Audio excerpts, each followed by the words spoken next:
nunca passou por situações de constrangimento ao tossir numa sala de cinema, por exemplo, ou numa palestra? Sons que muitas vezes são incômodos aos nossos ouvidos mostram o quanto que devemos estar atentos com esse principal instrumento de comunicação, que é a voz. A voz é o nosso meio de conversação mais vivo e imediato. Ela revela diferentes aspectos da personalidade de um indivíduo e principalmente o seu estado psicológico, emocional e muitas vezes cultural. Além disso, problemas com a voz podem afetar a nossa vida pessoal, social e profissional. Mas quais os cuidados necessários para ter uma voz saudável? Para falar sobre esse assunto, o nosso Opinião Livre de hoje conversa com a fonoaudióloga, especialista em voz, Fernanda de Moraes. Prazer em receber você aqui, Fernanda. Olá, Silvia. Olá, telespectadores. Muito obrigada pelo convite e espero esclarecer muitas dúvidas dos telespectadores do Opinião Livre. Muito bem. Então, eu quero a primeira pergunta. A voz é o espelho da alma? Sim. Ela reflete o que a gente está sentindo? E como ela reflete as nossas emoções, as nossas intenções, as nossas vontades. Quantas vezes a gente conversa com alguma outra pessoa, faz uma pergunta e a gente percebe, eu tô achando que não foi muito bem isso que ele quis dizer. Às vezes pelo olhar, pelo tom de voz, pela forma de falar com a boca meio fechada, a gente nota muito, a gente demonstra muito das nossas emoções por meio da voz, que é um som que deve ser claro, que deve ser gostoso de ouvir e que deve ser emitido sem nenhum esforço. Muitas pessoas acabam cantando ou falando com tanto esforço na garganta que a gente vê às vezes aquela veinha no pescoço pulando. E principalmente quando grita gol, né? Exatamente, quando fica alegre, fica até rouco no outro dia, falando desse jeito. Né? Porque abusou muito da voz. Então sim, a voz reflete muito as nossas emoções e as nossas intenções.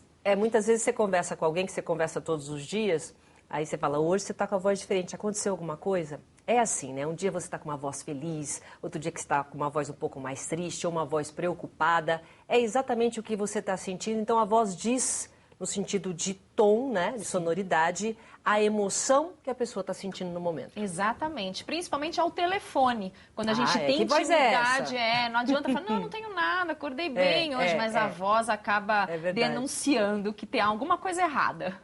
Bom, então vamos lá. Como é que acontece o processo da voz? Qual é o caminho que ela percorre até produzir o som? Só para a gente tentar entender qual é o mecanismo da voz. Claro, a nossa voz é produzida na laringe, que é esse tubo que a gente tem no pescoço. Nesse tubo ficam as nossas cordas vocais. Nós temos duas cordas vocais, que são duas cordas musculares, que têm o formato de V e ficam nessa posição paralelas ao solo.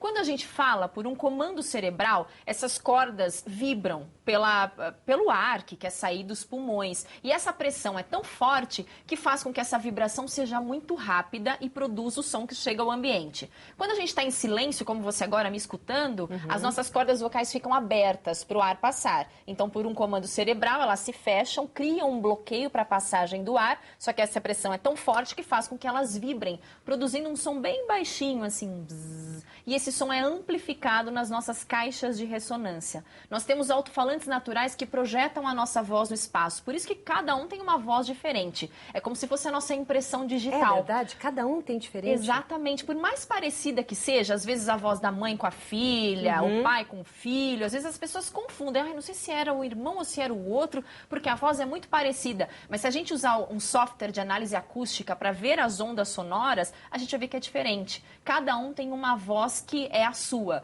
de acordo com a ressonância, com a vibração das cordas vocais. E a gente até pode fazer uma analogia. Se a gente tivesse aqui no estúdio uma caixinha de som em um canto e no estúdio ao lado uma caixa de som em cada canto, em que sala o som é melhor? Na que tem uma caixa ou na que tem quatro? Na que tem quatro, porque é um som mais equilibrado, igual o som de cinema, que é diferente do som do radinho de casa. Exatamente, a mesma coisa a nossa voz. Se a gente usa em equilíbrio esses alto-falantes naturais, a voz fica muito mais agradável de se escutar. Puxa, que voz linda tem a Silvia, porque usa muito bem as caixas de ressonância. Se eu uso mais um alto-falante natural, por exemplo, o nariz, eu posso ficar com voz de fanho. Aí eu vou falar assim com você, mas é meio estranho falar desse jeito. Ou se eu uso pouco o nariz e mais a região da boca, eu fico com aquela voz de batata quente, parece que eu tô com o nariz meio entupido hoje, que também não é adequado. E a gente melhora o tom de voz com alguns exercícios que são específicos para a demanda de cada um. Agora, o que a gente sente é, muitas vezes, a pessoa tem até uma voz bonita, mas a voz não sai clara. Isso é pode ser timidez, voz é um treino, você treina a sua dicção. Qual é realmente a influência que você tem para ter uma voz boa? Porque às vezes você fala, o que quero, não entendi direito, ou não tenho uma dicção. Sim. O que acontece? É falta de exercício, falta de juntar tudo? São vários os fatores, desde os emocionais, quando a gente está numa situação de estresse, se a gente não tem um controle, uma técnica adequada de voz e de corpo, de expressão corporal também, a gente acaba denunciando para as pessoas e aí fala um pouquinho mais baixo, não abre muito a boca para falar. Imagina eu falar com confiança, com credibilidade a respeito de um assunto, com o dente travado desse jeito. Provavelmente a impressão que o outro vai ter vai ser bastante negativa a meu respeito. Ou o tom de voz muito baixo, fica falando baixinho, porque eu sou uma pessoa muito tímida. E isso compromete também a credibilidade, a compreensão da mensagem diante das pessoas. Com certeza. Então, o volume que a gente usa para falar, o tom de voz, que às vezes a pessoa tem a voz muito grossa e fala alto demais, parece que ela está brigando, que também não é adequado. Às vezes é um jeito. Fatores culturais. Quem é de família italiana, geralmente fala mais alto, né? E usa mais gesto, e abre mais a boca. Agora, pessoas de família oriental, por exemplo, tendem a falar um pouquinho mais baixo, a não olhar tanto nos olhos, a deixar a boca também um pouco mais fechada. Nada que a gente não possa melhorar a performance por meio dos exercícios. Sem perder o estilo de cada um, o perfil, é possível melhorar. Mesmo o italiano reduzir um pouco e o oriental ampliar um pouco a voz. Agora, esse cuidado a gente precisa ter desde criança, quer dizer, desde do bebezinho, quando começa a falar, já existe uma forma de você cuidar da voz para a criança ter uma boa dicção? Sim, é sempre importante ficar atento. Hoje em dia tem muitos casos de criança com rouquidão, com nódulo, calo na corda vocal, porque grita muito, às vezes o pai não dá atenção e deixa a criança falando sozinha, berrando pela casa, e aí é um sério candidato a ter problemas de voz no futuro, tanto na infância, que isso acontece logo no momento que a criança começa já a ter o período de abuso vocal, e a longo prazo também. Então é possível sim, escutando, porque sempre assim, não existe só o bom orador. O bom orador, ele também escuta muito bem o outro, não é só ele que fala o tempo todo, mas ele também tem a habilidade de escutar ativamente o outro. Então, isso a gente pode usar com os pais. Os pais escutando mais os filhos, dando atenção, olhando nos olhos. Consegue desenvolver, né, Sim, Fernanda? e sendo exemplo. Porque não adianta a gente pedir uma coisa do outro se a gente não praticar. Então, não adianta o pai falar, fala mais baixo, não grita. E começa a gritar na casa. Eu tô gritando na minha casa. Sim, então Agora, parte do exemplo. O gritar, quem fala muito alto, está forçando o tempo todo a voz?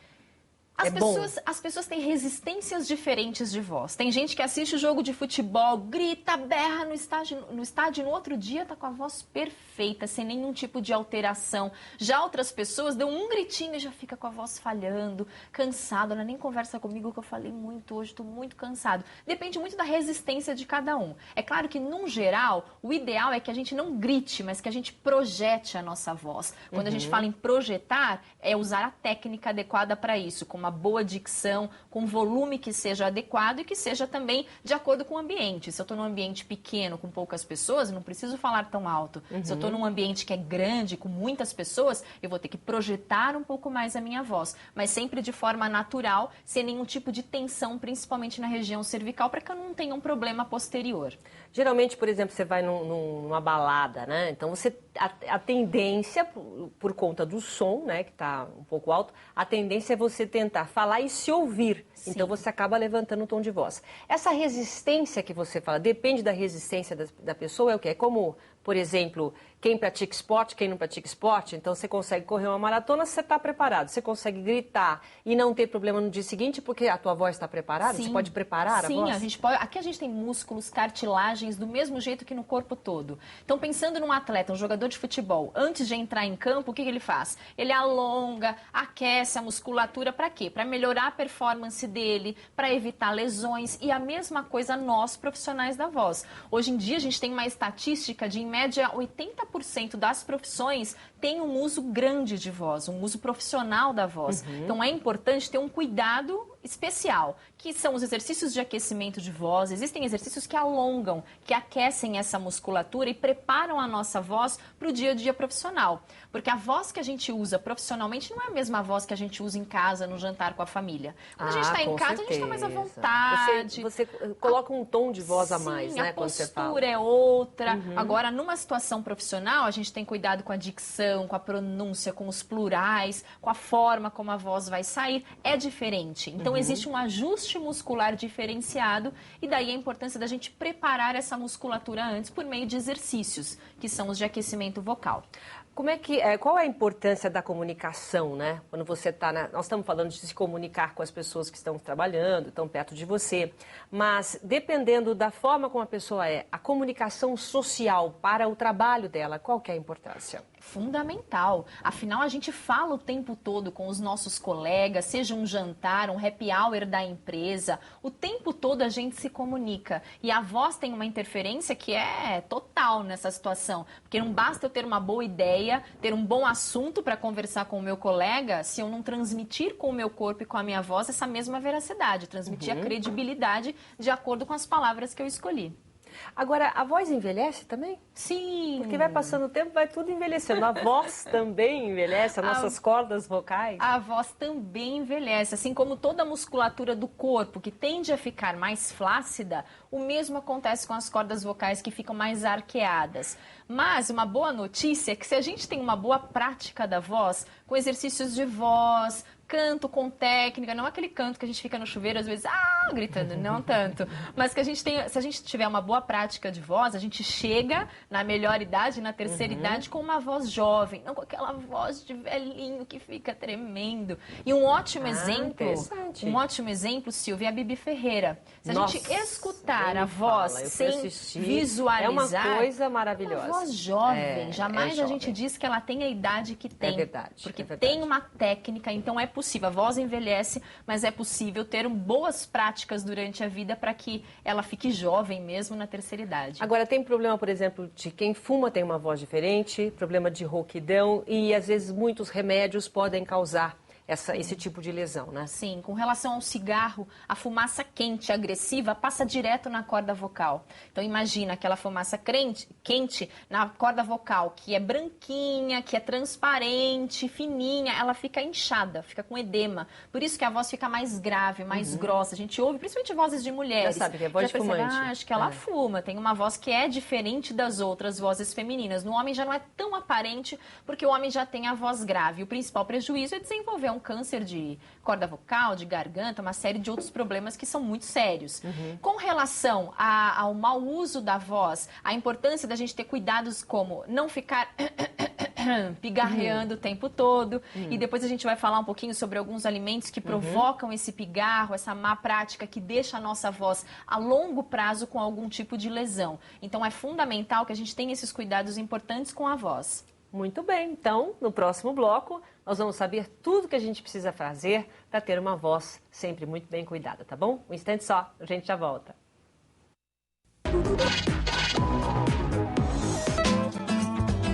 Edição Saúde, um programa com informações sobre qualidade de vida. Dicas de uma vida mais saudável com reportagens e entrevistas com especialistas na área de saúde. E fique atualizado sobre prevenção e as modernas tecnologias em tratamento. Confira o programa Edição Saúde aqui na TV Unip.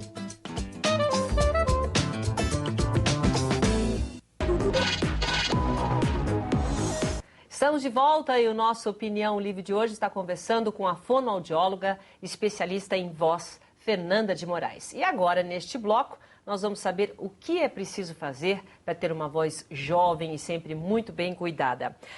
Quais são os hábitos alimentares ou os piores hábitos, a gente já falou até no final do bloco do cigarro, e também o que a gente pode fazer para ter uma voz saudável. É muito importante que antes de uma situação em que a gente vá falar por um tempo maior, que a gente evite alguns alimentos. Por exemplo, o café. O café, ele resseca a cavidade da boca e da garganta por conta da cafeína. E não só o café, mas chás que tem a cafeína como base também. Como chá branco, chá verde, o chá mate, que tem a cafeína. O que acontece? Eu tomo o chazinho e aí minha boca fica mais ressecada. E se a boca fica ressecada, a saliva fica mais grossa, que provoca o pigarro. E eu fico... Pior coisa é a gente querer falar e sentir aquela coisinha na garganta pegando que tem que ficar o tempo todo pigarreando. Quando a gente... Isso é porque fica seca? Exatamente. E o problema é que quando a gente pigarreia, as cordas vocais têm um atrito muito forte. E cada vez que tem esse atrito, imagina, se eu ficar o tempo todo batendo o meu braço dessa forma, vai chegar um momento que vai ficar meio avermelhado, meio roxo, meu braço. A mesma coisa a corda vocal. Se eu tenho esse hábito inadequado de ficar pigarreando, e às vezes é hábito isso, não é nem por conta do alimento. Às vezes vai atender o telefone... Só um instante. E aí fala ao telefone. E não tem essa necessidade. Então, esse é um dos hábitos que são bastante prejudiciais, consumir o café. Outro, leite e derivados, antes de usar a voz. Pelo menos meia hora antes, o ideal é que a gente evite. Porque o leite, iogurte, queijos, pela própria gordura, também deixa a saliva mais viscosa e isso provoca o pigarro. Ah, Fernanda, mas eu acordo, logo de manhã eu tenho uma reunião e eu não fico sem meu leite, meu café com leite. O que eu faço? Tomo café com leite, mas depois toma bastante água. Então, esse já é um hábito positivo. Tá, a gente tomar tomar bastante, hidratando. Exatamente, para tirar essa viscosidade, deixar a saliva mais fininha e com isso eu tenho uma hidratação melhor e mais conforto para falar.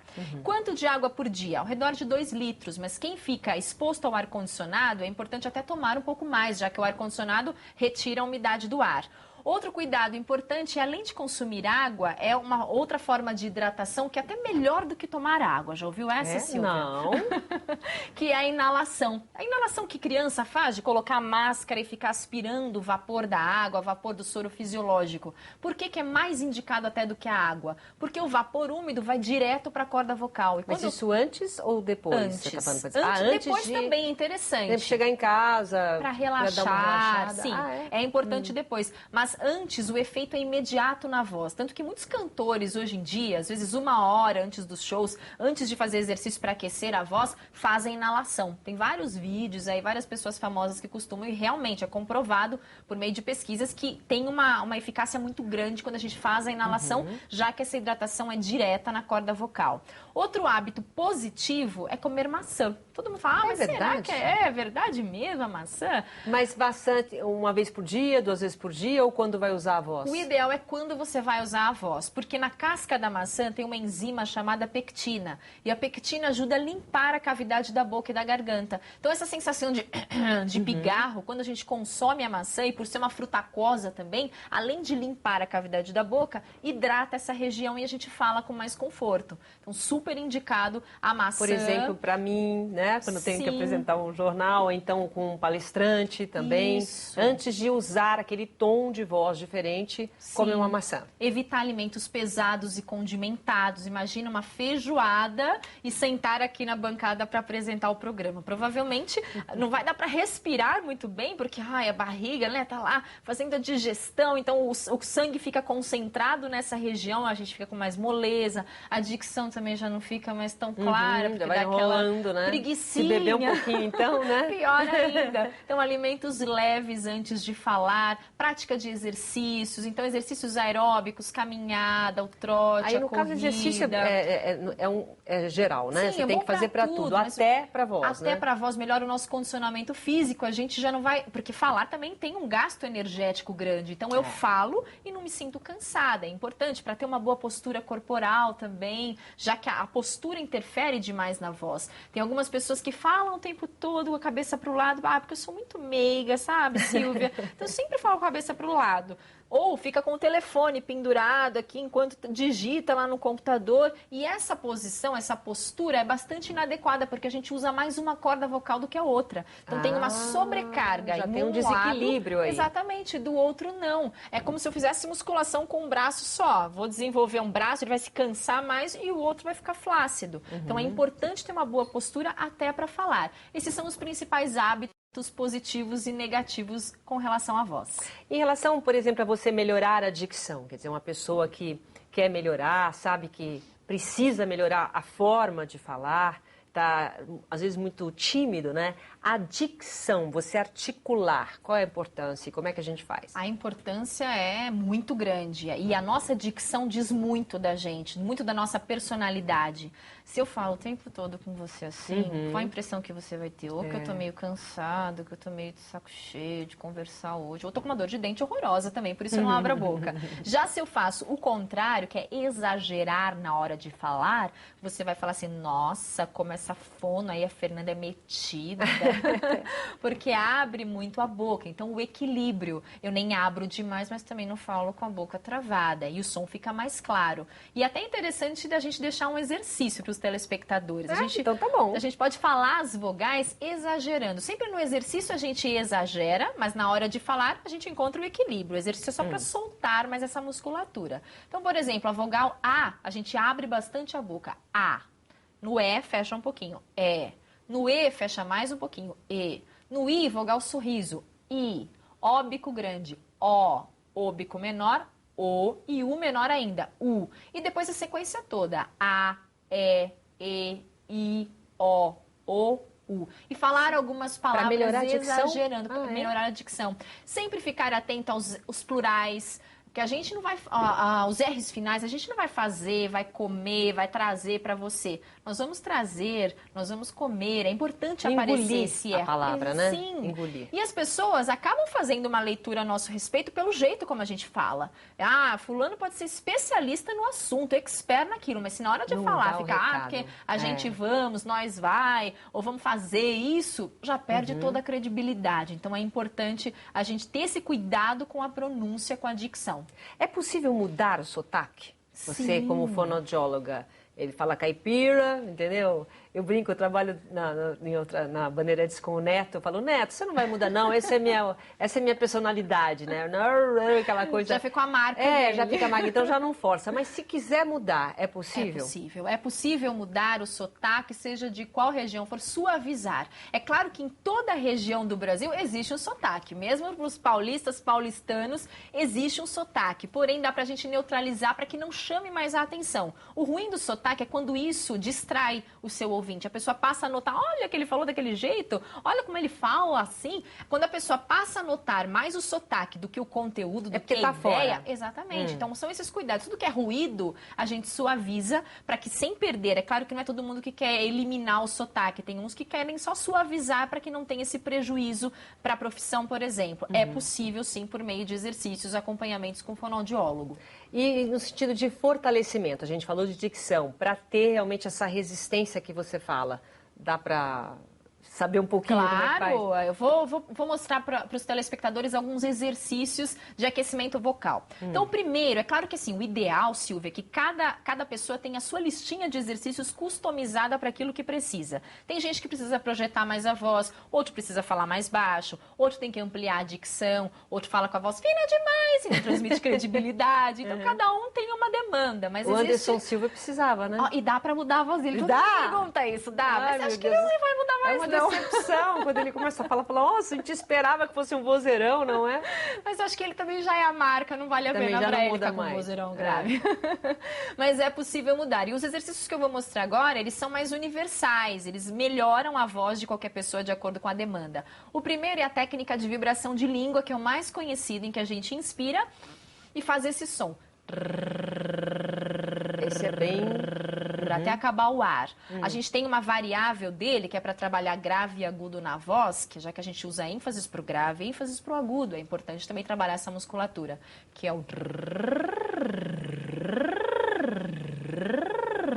Olha, esse é um bom exercício. Sim, uma terceira variável é uma técnica chamada humming, em que a gente fala o som do M, mas não diz ma, só fala o que antecede esse ma, que é assim. Esse é um exercício ótimo para projeção de voz, para distribuir melhor a ressonância. E a gente se sente também, até mais confortável para falar, porque a voz sai com mais facilidade. Fazendo 1 minuto de cada exercício, pelo menos de 5 a 10 minutos antes do uso profissional da voz, a melhora é muito grande. Então, além de melhorar a performance da voz, a gente tem também mais conforto para falar e previne lesões na corda vocal. Mas aí, no caso, nem o fato de eu, por exemplo, eu sou apresentadora, você... cuida também dessa área. Mas para qualquer pessoa, né? Então, se você vai para academia, então também tem que treinar a voz. Agora, e se perde a voz? Existem vários fatores para perder a voz. Pode ser desde uma infecção, uma inflamação na garganta, e com isso a pessoa fica com um inchaço muito grande na corda vocal. Tem fatores emocionais, pessoas que têm um estresse muito grande emocional, e a primeira coisa que perde não é ficar chorando rios, mas a voz. E uma outra situação que é a pessoa abusar da voz, gritar, falar com muita tensão na região do pescoço, dos ombros, e isso comprime também a vibração da corda vocal, que faz com que a pessoa fique com a corda mais inchada e com isso perca a voz também. Então depende muito de qual é a origem dessa perda de voz. Se for o mau uso, e a gente mudar essas técnicas, mudar os comportamentos vocais, fazendo um acompanhamento com o médico otorrinolaringologista para visualizar as cordas vocais por meio de exame e com fonoaudiólogo para trabalhar essa performance da voz. Fernanda, você prepara muitos profissionais para palestras, enfim, esse é o seu trabalho também. Qual que é a maior dificuldade das pessoas quando resolvem, olha, agora eu vou fazer uma palestra, agora eu vou falar em público? Qual que é a maior dificuldade para a gente encerrar? Alguns têm muito medo. Outros não são assertivos, não são objetivos na hora de falar e se perdem porque tem tanto assunto para expor que eu não consigo centralizar o meu assunto, deixar ele conciso. Essa é uma grande dificuldade. Outra dificuldade bastante importante dos palestrantes, pessoas que falam em público, às vezes dão treinamentos ou falam em reuniões, é você usar o corpo em seu favor. Muitos dizem, mas onde que eu coloco a mão? Para onde que eu ando agora? E para onde que eu olho? Eu olho uma linha no horizonte, olho na testa das pessoas? É uma dúvida que muita gente tem e que é importante trabalhar, porque a gente, segundo uma pesquisa da Universidade da Califórnia, 55% da nossa comunicação, da nossa performance, deve ser a expressão corporal. Então, gesto, olhar, ajuda, a postura, né? 38% o tom de voz, a velocidade, a melodia e 7% o conteúdo. Ou seja, é claro que o conteúdo é a base, é o fundamento, eu tenho que falar com domínio, mas sozinho não é suficiente se eu não tiver um corpo e uma voz que acompanhe esse conteúdo. Muito bem, Fernanda, muito obrigada pela entrevista e pela aula que você deu aqui. Eu que agradeço muito obrigada, o convite e fico à disposição. Muito obrigada mesmo. O nosso Opinião Livre de hoje fica por aqui. Muito obrigado pela sua companhia e até o próximo programa. Tchau, gente.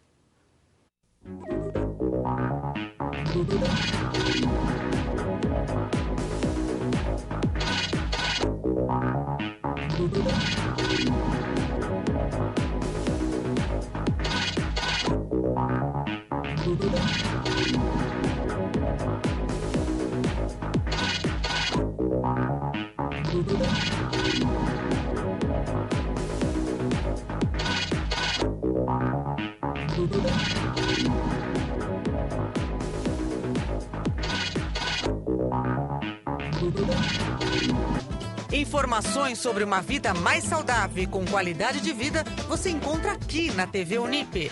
No programa Edição Saúde, você se atualiza sobre equipamentos modernos em diagnóstico e tratamento e acompanha reportagens especiais e entrevistas com diversos especialistas na área da saúde. Não perca o Edição Saúde aqui na TV Unip.